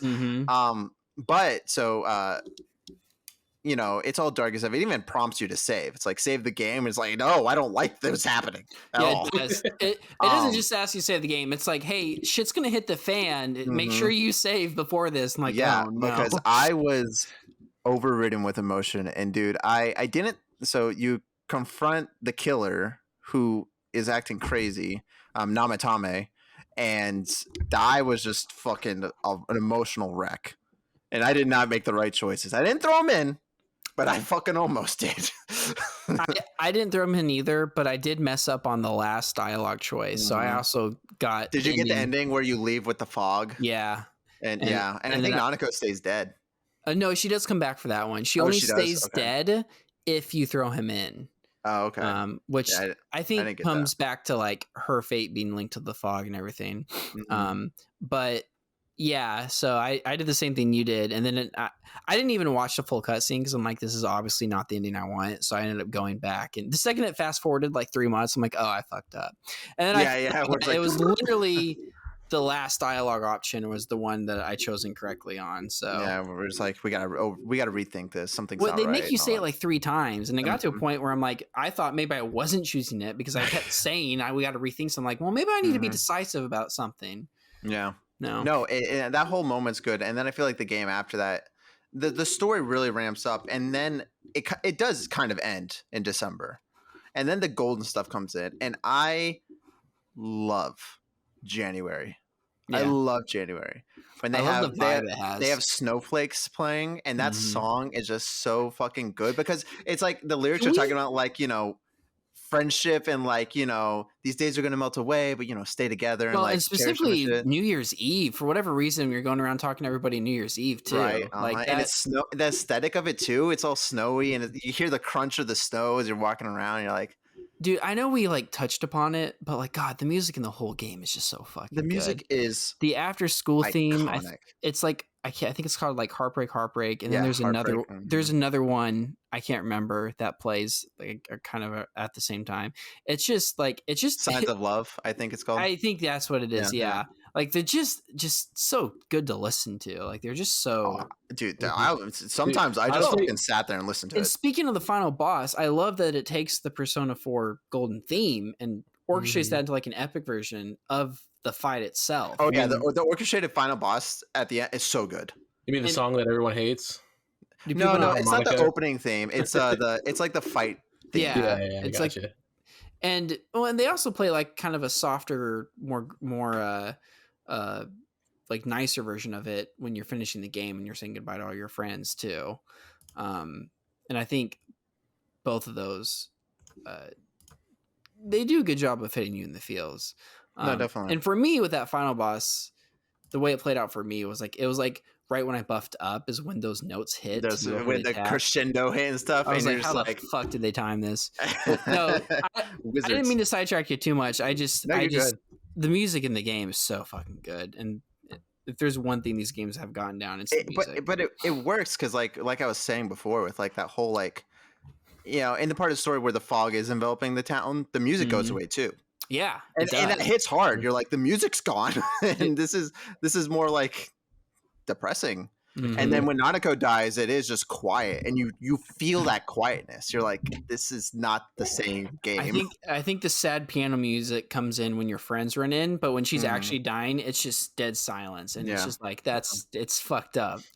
No, but I really like the winter semester, because it is just like, I think if it tells like, just be a student, just have fun with your friends, enjoy your friends, because it's going to end soon. And then it kind of does this like fast forward thing and shows you Valentine's Day and stuff like that. And then the last day, of course, you can get the true ending if you like go around and talk to everyone again, and then you go back to Juna. It's like, oh, let's be a little nostalgic, and like, oh man, we're all here. By the way, let's go do another. We never really did figure this out. Yeah. So it does a very good job of wrapping everything up. And I think, again, I hate comparing this and criticizing Persona 5 so much. I like Persona 5. I just want to throw that out there. I do like it. But you can tell that they were going to make the Golden or Royale version, and they didn't, though. And the ending of Vanilla Persona 5 just leaves so much to be desired, especially after playing Persona 4 Golden all the way through. Because it's like, it ties a bow so nicely in Golden. And then 5, the ending of 5 was just weird. You're going through mementos and stuff, and then it's like coming to the real world, and then you're fighting this huge giant god in real life, and you shoot it in the face or something. Honestly, by the end, I was just like, I don't know what the fuck's going on. I liked it in 5. I can't talk about Royale. No, and I've heard the ending of Royale is so much better. Well, it very much again enhances the original. It doesn't take it away. It very much enhances it. Yeah, all I'll really say. But going back to 4, we haven't talked about this all, but how do you feel about Marie? I don't mind Marie. For as much as I love Golden, I wouldn't say she's one of my favorites, but I definitely not too far with her. I don't. Yeah. Her storyline, it's very much like almost like a fish out of water sort of social link. Yeah. I think she shines in winter when you're doing her shit. Yeah, when you're doing her dungeon and stuff. I thought her dungeon was really cool too, because it's dungeon, it made you play in a different way. Yeah. Her dungeon actually was really your level sick. didn't matter. It was all about like weaknesses and items and shit like that. So very cool gameplay switch up there. And then that, I don't know. How did you feel about Marie? Yeah, so Marie's interesting because like they really want you to like Marie. Like they really want you. Maybe they wanted you a little too hard. I don't know. And they even have it to where like at the end of her dungeon where like everyone loves Marie, which I get, because I like that in her social links. The whole crew shows up. Yeah, I do like, and like it keeps connecting with everyone, so everyone's kind of getting with Marie. But I also felt like it was the things where like, okay, I like this, but now I feel like I'm not getting that personal like growth. I think the others were so better that just in comparison, it just doesn't live up to them. But for what she was very unique, and I think it does add to the game. It is cool, and you get more time with your other friends too. So I'm like, well, just spending more time with your friends in winter is worth it alone. You know what I mean? Yeah, no, definitely. A lot of stuff is worth it. Yeah, I love getting they get stuck in a ski lodge, like, oh, there's a TV here. Oh, well, maybe we'll hop in. Stop. Yosuke runs in. Stop. What are you doing? Yeah, no, but the Marie stuff is cool. Kanji and Naoto, I think this, I don't know, it's so many other points, but I did want to definitely talk about these. Yeah, so the most controversial stuff in this game has to be Kanji's arc and Naoto's arc. And that's because Kanji's arc touches and deals with gay. I don't know how to pronounce it better than that. I thought you were going to say like it touches with like sexuality and homosexuality. Okay, that's better. Like, sexuality, it touches with the gay. Gay. With the gay. Someone clip that out, please. And then Naoto's is about transgender. Yeah. And again, this is 2008 Japan. I actually think Kanji's is I actually like his more so, where it's like it's not so much about whether he's homosexual or not, which he's totally bi at the very least, but it's more about how the gender roles make him have to feel like he has to be a certain way when that isn't necessarily the case. You can be attracted to who you're attracted to and just like the things you like, and it doesn't necessarily have to define. It doesn't define you, and I really like that. I like that a lot. I think the only reason it's controversial is Yosuke can be pretty fucking homophobic. Homophobic. For lack of a better term, he is homophobic. Yeah. Like, I think fine for Yosuke. He's not a perfect character. Exactly. Obviously. I mean, that's the thing. It's like, so, Twitter is just a cesspool of fucking trash, and it's also not real. This is why I mentioned where it's like these are flawed characters who don't handle things the best way. Yosuke doesn't handle shit the best way. Twitter would believe that they always handle things the best way. You know what I mean? They don't. Crazy. In Twitter, they're perfect. Yeah.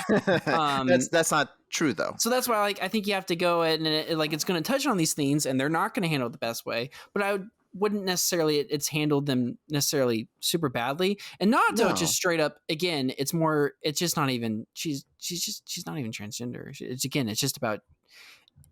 If this game was made today, it would be made with those themes in mind. But because the game was made in 2008, it's made with gender roles in mind, not so much whether your sexuality is a certain way or not. Yeah, it's definitely not playing on sexual identity at all. Yeah, it's more about those gender roles. Yeah, and I think that's where a lot of people get hung up because, what you're saying with kanji, I think that's perfect. Which kanji is totally bi at the very least. Like that's the perfect way to look at it. Change my mind on that. Because kanji was attracted to Naoto and thought Naoto was a guy. So it's not even that. Kanji got like a nosebleed over you when you fell in the water. You know what I mean? Like he's totally attracted to both sexes. But the thing is, doesn't really fucking matter that much. It doesn't, and it's so stupid that it's even like such a big thing because people still swear off Persona 4 as this terrible homophobic thing. Of course, they've never played it, mind you. Yeah. Of course. But you brought up Yosuke, and that's something that people point out. They're like, look how fucking terrible this game is. Look at Yosuke being homophobic and stuff. It's like have you met teenage boys? Yeah, they do that. That's what they do. Yeah. And other characters, the girls kind of call him out for it. Like it's part of their little dynamic. Because just like in real life, you're going to have people who act like that. Of a heated, close to home. It's a lot more of a theme nowadays with our culture and how we handle it and how we perceive it than it. You know what I mean? Because for a lot of people, they want it to be like, Kanji's being like, because I think also the thing is like in his dungeon after he's beat, he's like, oh no, I'm not gay. I just realized that I like cute things and that's okay. He didn't even say I'm not gay. He just said it's not about whether I like men or women. It's about how I need to just how I accept myself with what I like and not care what they think about me. But to these people who are getting angry, they want him to say I'm gay and it's fine. Yeah, I'm gay and it's fine. Yeah. But that's not the point of it. It's not touching. I mean, it touches on it a little bit, but again, that wasn't really what his character needed. And then Naoto's, which honestly Naoto's I think is discussed less, but maybe that's because it's deeper into the story and not as many people get to Naoto's. Because Naoto's is like you unlock her pretty late. Yeah. And then I guess even or her dungeon, because it's more about her dungeon, not her social link, but her dungeon is later in the game. And her social link's just kind of cute, honestly. I like it. Where she's just like getting in touch with her grandfather and things like that. But hers is more interesting because it is that whole. I think this is a cultural thing too. Although we do definitely feel this in America about like gender roles, and she's like, no one takes me serious because child, but also because she's a woman. Mm-hmm. And she's like, on the police force, they'll never listen to a woman and things. And then her shadow's like, well, fuck that. I'll become a man. And then they'll listen to me. And, that rationally makes sense for a child that's dumb. If you're like. Yeah, I think Naoto, there's just less substance there because it's like a lot more obvious. What they don't accept me because they don't accept me because I'm a woman. You know what I mean? Mm-hmm. It's a lot like it's clearly not a transgender thing. It would be today, but it's clearly not. Kanji, it's a bit more fickle with it. I think you could tell though that like that must have gone to the developers though, because I have not done all the confidants in 5, but you have. And is there anyone that's remotely like either of them that go through the same thing? Not really. Yeah. So I guess that was like the thing of like. They just were like, we're going to stay away from it this time. And they basically just didn't touch on it. I'm trying to think. You still can't have sex with Ryuji. Right. Which is fucked. Yeah, for sure. Which I think that's something too, where in 5. The themes that they're going for are different in 5. Yeah. Where it's more about, this person took advantage of me that has authority over me. And this is how I'm dealing with it in a bad way, and you kind of help them get past Yeah. that. So you know what I mean? Where it's like 4 is more about accepting your parts, even the parts you don't like about yourself. Yeah. And 5, it's more about how do you move past somebody who how do you move past trauma, and specifically trauma in the form of how somebody kind of authority abused me. Yeah. Mm-hmm. So that's fair. Yeah. I don't know. Again, I could talk about this game for eons. I mean, Good I have, game. but yeah, it is a very good game. Is there anything else that you guys wanted to kind of like touch on or like talk about? Is there anything that stuck out for you? Gotten past like any of my experience with it. Yeah, that's fair. Mm-hmm. And I know there's just like there's so many more. Like when you do go to GeckoCon High and it's the Persona 3 music and you meet the characters there too. That probably didn't hit on you as hard because you didn't know any of it. No, but I'm kind of excited now to meet those characters. Yeah, because after you play 3, kind of like and then go back to that 4, scene, I was excited to meet Rose because I knew about her from the poster and stuff, from other stuff. Yeah, is she in the game? Is she in 5 at all? Well, she's got like a whole like ad that plays at the beginning, like you see for a little bit. Well, yeah. So, I mean, like it's not like the whole ad, but you see it playing like on the TV. Teased a bit, hands down. and I think Jacob told me about her. He was like, "Oh, that's from Persona 4," and I think she's in the anime. So like, oh, cool. It's one of those things where like she was the only character I really knew going into Persona 4, so I was excited. But it's still her. cool seeing like, oh, this is the context. And I get to have that similar thing for Persona 3 a year later whenever I get to fucking around to playing it.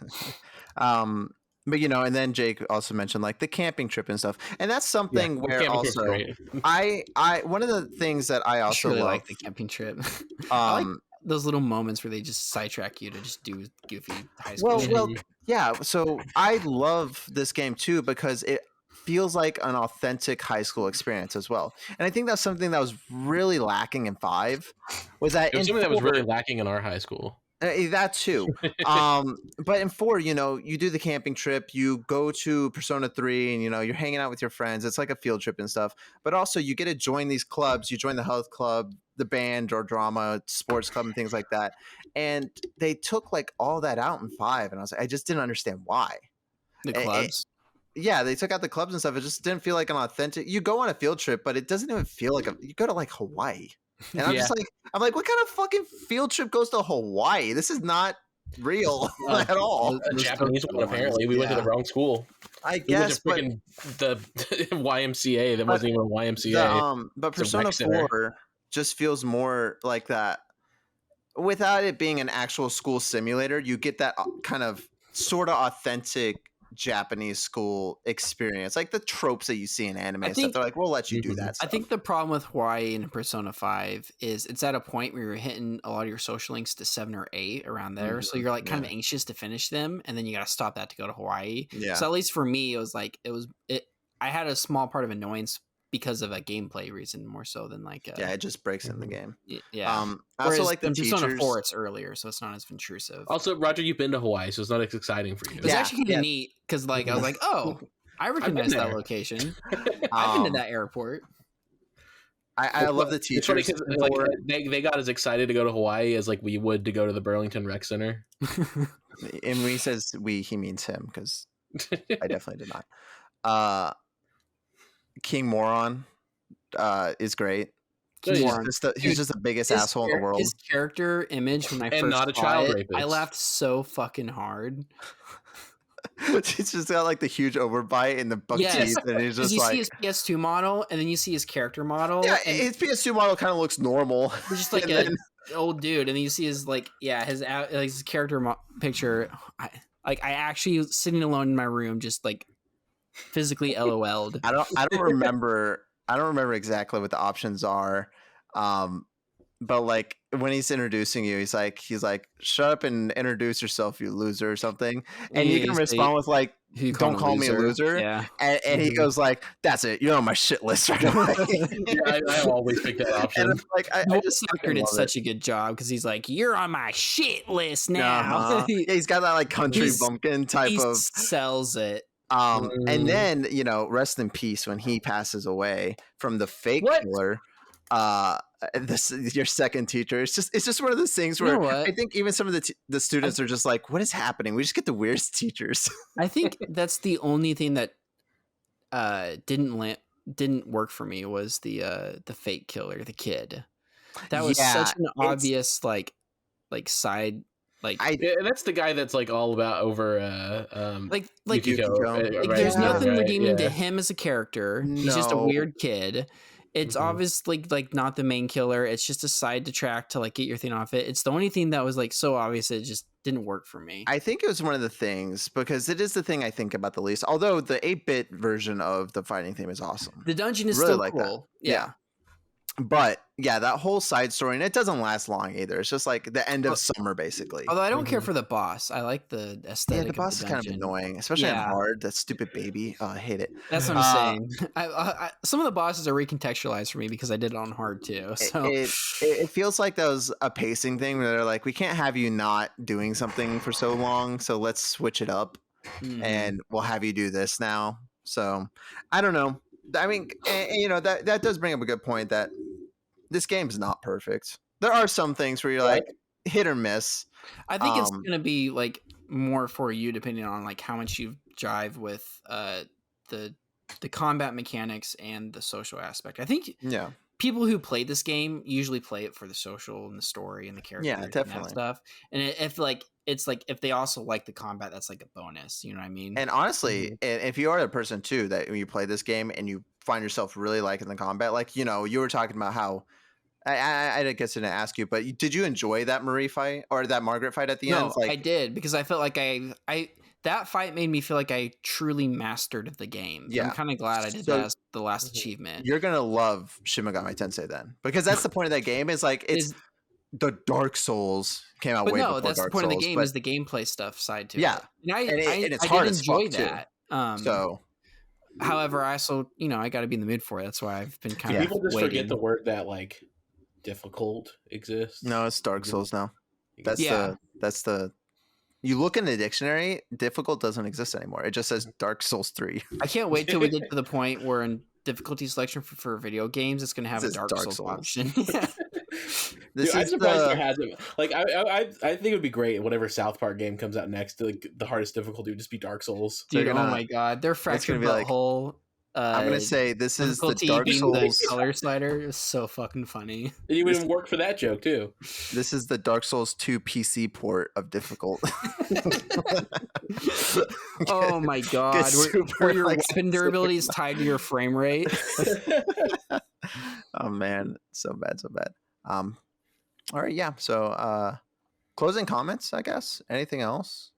Persona good. Yeah, Persona 4 Golden really good. I mean, I don't usually do New Game Plus playthroughs on games right away and go through the whole thing again. I usually I wait a little bit and come back to it. This is one where you have to though. This is one of the few games where I did a New Game Plus back to back and still enjoyed it just as much. Like, dude, that ending it hurts the first time because it really makes you feel like you're like because you for me it hurt the second time because I completed it, did all achievements, beat Margaret, and I went and just finished the last boss just to cap it off. And I was like, well, I'm done with this game. I've put in a lot of time in this game, and now I'm saying goodbye to it. It was very melancholic. I loved it though. No, and you know you're riding off in the sunset on the train and stuff like that. You end the game as you started the game on the train. And the epilogue. What do you think of the epilogue for Golden? I think the epilogue's cool with the spin-off games because Persona 4 Dancing and Arena more so, they are direct sequels. And I was going to actually tell you that is that like I do recommend, even if you don't like rhythm games or fighting games, for the story, I recommend them. I plan to play the Arena games at some point. That's kind of like what I plan to. I think the epilogue is something that could have been left out and it might have been a little more impactful, but since there are 4 or 5 spin-off games, it makes sense that you are coming back. You know, shows like, hey, this world is still living on without you. Everyone's kind of accepted themselves, honestly, you know, and they're all dressed a little different. And what I like about it, and because I don't have this perspective that you do, or because you've played the spin-off ones, so you kind of know some more of where the story goes. You see them making progress with accepting themselves, and you see that with the character. And I love how they each have updated character models and everything. Yeah, no, I think it's great. I really like the funny thing is too about those like spin-off games is that like I got the whole fact that Adachi was the killer spoiled for me because I played a little bit of Arena, and like one of the first lines of dialogue is like, "Man, I can't believe Adachi was the killer." It's like, "Oh, cool," or it was something like to that degree. Yeah, It was my like, brother, that's like, your own fault. I don't know what to tell I didn't you. know it was a sequel. Or I'm gonna like, play this. They had any like, yeah. Why would you even play a spin-off before playing the main game? Well, I played the main game. I just was like, oh, I want to check out Arena, and I want to see what that's about. Yeah, so. It's a fighting game. So I don't think it's fair, brother. But, I think you did that to yourself. I didn't know it was a sequel. That's fair. I thought it was going to have its own like. You got to complete the main story. Game before you'd play a spin-off. That's just common sense. That's fair. Yeah, actually, yeah. I'm on Team Roger with this one. Game. If it's a spin-off, you probably should beat the first game first. But I mean, I don't know. There's a lot. Technically, the spin-off of SMT, although those are. This isn't really. Those are like that's like those are like I think this is like different breed of spin-offs. It goes like SMT, SMT2, but then there's SMT If, and then this is like a continuation of that branch. It's like 3 different timelines than Shin Megami Tensei. I don't know. They don't even push Shin Megami Tensei on the name anymore. Shin Megami Tensei like 5 times removed. Yeah, basically. Yeah. That's why they didn't put it on 5. The first one's like 1 time removed because the first one's based off a book, but it doesn't even follow the book properly. Well, it's Shin Megami Tensei on the cover of. It's also Shin Megami Tensei is Megami Tensei. It's a spinoff of that. So yeah. Mm-hmm. I don't remember. They might not have. I think Golden was the first one that they didn't put it on. Yeah, because it's on 4, but it's not. Yeah, it's not. I know it's not 4. That's I thought for the longest time 4 didn't have it on there, and 3 was the last one. But then but 4 has it. Before 4 does. Before. Yeah, I mean, I'm definitely like. I don't know. It was a thing where like I played this game every single day for a good 4 years, like every single day. You even did a cool little YouTube video. I'll give you some validation. 2023, it still holds up. It's still great. Oh yeah, of course. I mean, this is Ocarina of Time levels for me now, where it's a game that I will play probably for the rest of my life, and it'll honestly, never be bad. It's a game I probably like hold as in high regards as I do as Ocarina of Time. Yeah, that's how much I enjoyed playing it. It's up there among the best, one of the best. So yeah, other than that though, I guess closing comments, I definitely recommend this game. Yeah, same here. It's widely available now. It's on PlayStation Vita. That's where I recommend playing it. Actually, I don't, because it's not HD. It looks a lot better. It's literally on modern consoles. Just whatever modern console you own. It's on PS4, PS5. I keep forgetting it is on Switch, but it's on Switch. Yeah. It's on Switch. It's on PC. Steam. And it's $20. It's on Game Pass. If you have an Xbox, just play it that way for free. It's $20 though. Yeah, cheap. Yeah, there's no physical, but we get. People are out here spending $60 on Gollum and don't own Persona 4 Gold. That in itself is a crime. Gollum. No, they spent $80 on the Precious Edition. Oh yeah, true. So the hair physics of Golem to crash the game. Jake, you said you don't have any more closing comments. Roger, no, I just agree with everything you said. Good game. Mm-hmm. All right, cool. Next time on this thing that we're doing, Halo Reach. Yeah, we'll do a Spoilercast into Halo Reach. Reach dies, blows up. Spoiler. Yeah, from the beginning to how it ends. I'll try to figure out how to do these. John Halo gets put in the pillar. I mean, that'd be one you could even be included in if we did a Halo one, because that's like the only one you've played. Reach. Yeah. I'm the host. What do you mean included in? You can do it without me. Well, I mean, like that you would like. What you mean? I meant like if we were to talk about Halo, you would have like a leg in the conversation because you know that game. Hey, I told you before. If you guys were like, hey, let's do a spoiler cast over the Master Chief trilogy, I'll be like, okay, I'll go beat them real quick. Yeah. I mean, honestly, if you put it on like normal, you probably blow through the first 3 games real fast. Side note, Roger, I think the last podcast we were talking about Devil May Cry. I made to the first boss. Got this spider. I got fucking wrecked. And you're like, I'm gonna beat this in like 5 hours. Yeah. And then it's one of those games where it's like, you're to continue, start the level over. I was like, no. Yeah. No, I'm not. I don't think I will. Well, you're never gonna see the amazing cutscene. That's okay. I don't need that in my life. Fun fact with that boss, you can get him to jump onto the roof 5 times, and he'll just fall through it and die. Oh, really?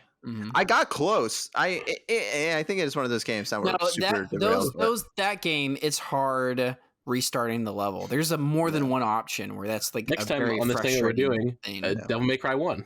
No. Devil May Cry 3 though, if you choose, you can just. Is that where they get like good? Yes. Yeah. Okay. Well, one was considered good at the time, and then 2 is universally bad no matter what era you play it in. I can tell you 1 has aged like a fine milk. Yeah. Well, it's interesting because 1 was made by the Resident Evil guys, and then all the rest of them were made by the guys who did 2. I can tell. I think 1 actually, like, I like the same way I like Resident Evil 1, where it's like you got to enter like an older mindset to enjoy it. But it's still it's got a factor there. No, and for some people, it's just not their style. Devil May Cry 3 is when that game kind of like it's like that franchise's Resident Evil 4, where it kind of pushes it to the next. Persona 3. Yeah, in a lot of ways. So, and the way it works in that game is they have gold orb and yellow mode. Don't play gold mode. They don't tell you what it is because they're fuckers. Play yellow mode, and that game basically has a continue function where you can go from. And the revive stuff revives you on the spot instead of. Oh, nice. And the best thing about the American version of 3 is that it's locked on the hardest difficulty. So yes, I knew that. Yeah. But that was actually the original I played back in the day, and I got my ass kicked. And just recently, I was wrote off the franchise until I told you to play it. Until like you're like, man, I beat Persona. I need something new to play. I was like, why don't you play DMC? He's like, all right. They're like, okay, we'll play it together. And then I check in. I was like, hey, I just beat the whole trilogy. And I'm like, I just played the first room for like an hour. I think you could probably get Devil May Cry 3. I think Devil May Cry 1 is an acquired taste, and Devil May Cry 2 is just straight bad. Yeah, there's no redeeming qualities about going 2. back. Literally not. They even kind of completely retconned going back to shit, Andrew. This is our podcast now. We said that. Yeah, I know. Jake said, "Hey, we're gonna do a podcast without you, Halo," and now he's just like, "Fuck you, I own this." I didn't say I was gonna do it. I said Reach be the best one because you played it, and Reach is the best one. Yeah. I mean, it's debatable, but I say it's up there. It's debatable. It's good. It was definitely my number 1 for the longest time. If you don't want to play Persona 4 Golden, watch the anime, and maybe that'll convince you to play it. And then if you can find give those spin-offs a shot. Persona Q is probably the most inaccessible one. It is locked on the 3DS, and now the eShop is dead, so you have to get a physical version of that to play it. Worth it though. If you played 3 and 4, Persona Q is great. Because you get to revisit all those characters together. I was thinking about checking out Q once I've played 3. And then, what? Did you buy it digitally while you had the chance? There's other options of playing. There's other options, yeah. Oh, okay. And then also, Roger, personal recommendation to you is that there's so many great renditions of the soundtrack of Persona 4 that I highly recommend. Yeah, you need to borrow Andrew's CDs and burn them because I will say the Persona 4 dancing soundtrack. It's probably one of my favorite soundtracks. I've heard a couple of the songs from the soundtracks where it's like kind of a remix of them. And I really enjoyed those. Alarms for years has been like one of the songs from the Persona soundtrack. It's just like a really pleasant wake up song. My only issue is sometimes I'll listen to it and then YouTube will try and be like, oh, well, you like Persona 5, so listen to its music. I'm like, I love both of their musics, but you can't put them in the same playlist. Like they're fundamentally different tones of music. Yeah. There's this one album called Persona 4 Reincarnation where it's like remixes of 12 tracks. Really good. So I recommend looking that up. Check it out. Hearing it, but yeah, like Jake said, I collected all the soundtracks, which now I stopped in the last 2 years. There's a point where I got everything and I was like, I'm done. At least for a while. Yeah. And I know there's been some more compilations and stuff that more I've than released, anybody has the right to stop. Yeah. But if you do want to borrow those, I can burn those. You're like Iron Man at the end of Endgame where it's like you can rest now. No, I was more like Captain America. I'm not dead. But I was like, no, I don't think I will. But yeah, highly recommend the music, and yeah, I can't recommend this game enough. But I do think that'll be the end of our first spoiler cast. What I was going to say before is that this is a little unique because you are leaving in 7 hours. You're gonna wake up. Sorry, but that's why we did this now. And it does kind of suck because Summer's Games Fest is about to happen, and we'll try. I don't know what we're gonna do for that. We might just wait until you're back home and then do an episode about it. Or maybe you'll just be me and Jake, and you can be there in the background dancing. I don't know. Yeah. I'll be the We'll Persona 4 dancing.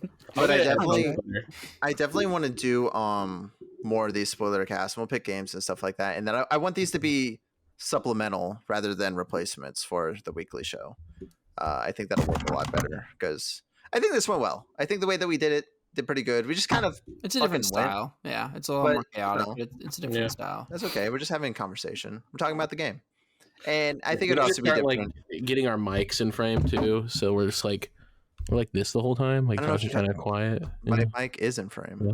I know, but like we're not all in sync with that, so we can just have like this. Now I got to go back. So do I need to be more in front of it? Because you rag up to the mic. This is just going to be a fucking headache for me because I'm going to have to rebalance all the levels. Because now I do. I started talking quieter. No, you were louder. So, well, anyways, closer to my mouth. I thought you were both quieter. Perfect. That's thank you. You are perfect. The end of this episode. Thank you so much, guys, for joining me. Yeah. And thank you, audience, for joining us and listening to us. Patreon.com/SlightlyEMP. God damn it, look at Roger. He's starving. Mm-hmm. Look at him. Hasn't had food in, how old are you? 23 years, 25 years. Yeah, exactly. You got it. He wishes he was 23. I don't know. He's old. No, that's why I'm bringing him down to feed him. Well, actually, he paid his ticket, but. Wish I was 23. You mean I don't pass for 23? You pass for like 16. You look like a 33-year-old man. I know. Once I shave, you're a wife beater away from being middle-aged. So, patreon.com. Check us out there. YouTube.com/ I don't know. /Pickle Rick. It's either on my main channel or Slightly MP. I don't fucking care. I upload them somewhere. Spotify, Google Podcasts, iTunes. Share with your friends, please. Helps us out a lot. I noticed on Zencaster, pretty healthy amount of downloads, like 50 on our last episode. And I was like, people are listening. Interesting. The one you and Roger did had a lot more views than the one you and I did. Well, they see Roger's face and they're just like, also. I think the predictions went up after the show.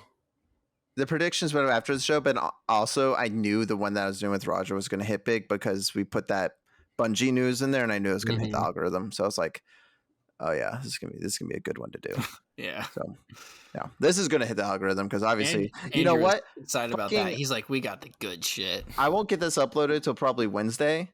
Even I watched that video, and then Persona 6 is going to be announced at Summer Games Fest Thursday, and this video is going to get 5 million views because everyone's going to be like, what the fuck's Persona? 5 million power. That's going to be a Persona 4 remake. No, I don't know. Persona 4 RE. Yeah, actually, you know what? Closing question. Would you guys be happy with seeing more Persona spinoffs? I know you guys haven't played them, Roger, but I'm sure you said you're interested. Persona 5 Strikers. Do you think it'd be cool if they did more Persona 4 and integrated it with 5's cast? Because they haven't really done that yet. Except for Q2. If they do that, that's not in the style of Q. I think that'd be interesting. Other than that, I think it's time for a next mainline game. I think we've had a bit too many spinoffs. The problem with 5 is that they haven't really had many spinoffs. It's been 5 Strikers, which is a good spinoff, and then 5 Royale, which is 5 again. But they have the dancing. They got the dancing one too. There's not much. There's now like no substance to it. But they have the phone game. Even if it's not substance, when you put it out there, there's Persona 5, Persona 5 Royale, there's Persona 5 Strikers, Persona 5 Dancing Moonlight, Persona Q2 is Persona 5 spinoff. Yeah, that's 5 games. Like it adds up pretty fast. The only one it's missing is Arena, and then it's on par with 4. Yeah, which I don't. 4 had Arena Ultimax too. True, but that is again. It started blurring the lines between 3 and 4 there for a while, which I liked a lot. And actually, Roger, maybe it'd be good for you to also play 3 first and then the spinoffs because that's older cast does get incorporated in there. It's so much better. It's just better. Andrew, that reminds me, we need to get back on our trophy grind for Persona 4 Arena. How about the trophies for Arena? Bad. Bad. The entire time we lived together, we never got through it. Bad. I did not platinum it, and I don't plan to. Jake's told you how close we are on Halo, right? Yeah, when we're like 5 levels away in Halo 3 or something. Right. Yeah. So, all right. That's the end of the podcast. Goodbye. Later. Bye.